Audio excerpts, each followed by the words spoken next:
Hello दोस्तों, स्वागत है आपके अपने चैनल एजे मेडिसिन में। मैं हूं आपका दोस्त अजीत। आज मैं आप लोगों को अरिस्टोजिल 400 mg टैबलेट के बारे में बताऊंगा। कैसे इसे यूज करना होता है, किन किन प्रॉब्लम्स में डॉक्टर इसे देते हैं, क्या इसके नुकसान देखने को मिलते हैं और इस दवा को कितने दिन तक लेना होता है। ये सारी जानकारी आपको इस वीडियो के माध्यम से मिलेगी। तो अगर आप इस चैनल पर नए हो तो वीडियो कर लो लाइक, चैनल को कर लो सब्सक्राइब और बेल आइकन के बटन को प्रेस करके नोटिफिकेशन बेल को ऑल जरूर कर दें, ताकि जब भी मैं कोई नई वीडियो अपलोड करूं मेडिसिन से रिलेटेड तो वो आप तक नोटिफिकेशन के द्वारा जल्द पहुंच जाए। तो चलिए देर ना करके हम वीडियो को शुरू करते हैं। दोस्तों, सबसे पहले मैं आप लोगों से एक रिक्वेस्ट करना चाहता हूं कि आप वीडियो को शुरू से लेकर एंड तक जरूर देखें, ताकि आप कोई भी जानकारी मिस ना कर सको। अरिस्टोजिल 400 mg टैबलेट एक एंटीबायोटिक मेडिसिन है, जिसका इस्तेमाल मुख्य रूप से बैक्टीरिया के कारण होने वाले इन्फेक्शन के इलाज के लिए इसे यूज किया जाता है। यह एक स्ट्रिप की पैकिंग में आता है, जैसा कि आप स्क्रीन पर देख पा रहे होंगे। इस एक स्ट्रिप में 10 टैबलेट होती है और इस 10 टैबलेट का जो प्राइस है वो है सिर्फ 17 रुपये, यानी 17 रुपीज ओनली। कंपनी इसे बनाती है अरिस्टो फार्मास्यूटिकल्स और कॉम्पोजिशन इसके अंदर होता है। इसमें होता है मेट्रोनिडाजोल 400 mg और ये जो दवा है आपको हर मेडिकल स्टोर पे आसानी से मिल जाएगी। बहुत लोगों को ये सरकारी हॉस्पिटल से भी मिल जाता है मेट्रोनिडाजोल के नाम से। तो दवा एक ही होती है और काम भी इसका एक ही होता है। अब मैं आपको बताता हूँ कि इस दवा को किन किन प्रॉब्लम्स में डॉक्टर आपको देते हैं।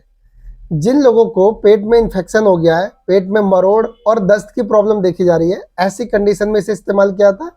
या फिर किसी को पेचिस की प्रॉब्लम हो गई हो, मल में ब्लड आ रहा हो और पेट में दर्द भी हो रहा हो, ऐसी कंडीशन में इसे दिया जाता है। या फिर किसी को पेट में अल्सर की प्रॉब्लम हो गई हो तो पेट के अल्सर को ठीक करने के लिए भी इसे दिया जाता है। या फिर किसी को दांतों में किसी प्रकार का दर्द हो रहा हो, या फिर इन्फेक्शन हो गया हो, मसूड़ों में सूजन हो गई हो, या किसी प्रकार की छोटी मोटी सर्जरी हुई हो, दांत निकाला गया हो, ऐसी कंडीशन में भी इसे डॉक्टर रिकमेंड करते हैं। या फिर किसी को घाव हो गया हो, फोड़ा या फुंसी हो गई हो, या फिर किसी प्रकार का ऑपरेशन हुआ हो, उस कंडीशन में भी डॉक्टर इसे रिकमेंड करते हैं। साथ साथ मैं आपको बताना चाहूँगा, जिन महिलाओं को वेजाइनल इन्फेक्शन हो जाता है, यानी कि योनि में उनके खुजली, जलन, ऐसी प्रॉब्लम देखी जाती है, तो उस कंडीशन में भी डॉक्टर इसे रिकमेंड करते हैं।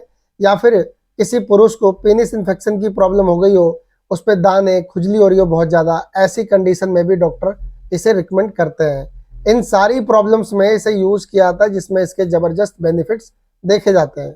अब मैं आपको बताता हूँ कि इस दवा को लेना कैसे होता है। बहुत ही सिंपल है इसे लेना। इसकी एक टैबलेट आपको सुबह, एक टैबलेट शाम को खाना खाने के बाद लेना होता है।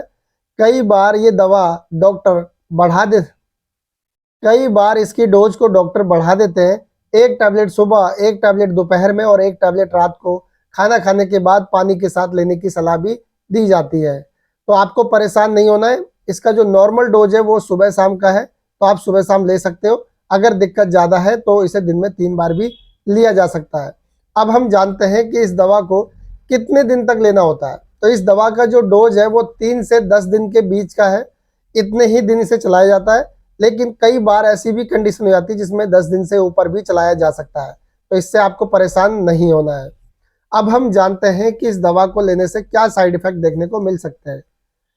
देखिए, ये जरूरी है आपको जानना। जब आप इस दवा को लेते हो और लेने के बाद आपको बहुत ज़्यादा उल्टी सा मन या उल्टी होने लगे, तो आप समझ लीजिए कि आपको ये सूट नहीं हो रहा। या फिर आपका मुंह का टेस्ट बदलने लगे, तो भी आप समझ सकते हो कि आपको ये सूट नहीं हो रहा। या फिर आपको बार बार प्यास लगने लगे, मुंह सूखने लगे, तो ऐसी कंडीशन में भी आप समझ सकते हैं कि आपको ये सूट नहीं हो रहा है। कई लोगों के सिर में तेज दर्द होने लगता है, तो अगर आपके सिर में तेज दर्द हो तो भी आप समझ सकते हैं कि आपको ये सूट नहीं हो रहा है। और जब ये दवा सूट ना हो तो फौरन इस दवा को रोक दें और अपने नज़दीकी डॉक्टर से एक बार जरूर मिलें। कोई भी दवा यूज करने से पहले डॉक्टर की सलाह जरूर लें।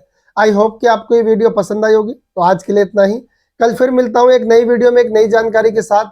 तब तक के लिए मुझे इजाज़त दीजिए। नमस्कार।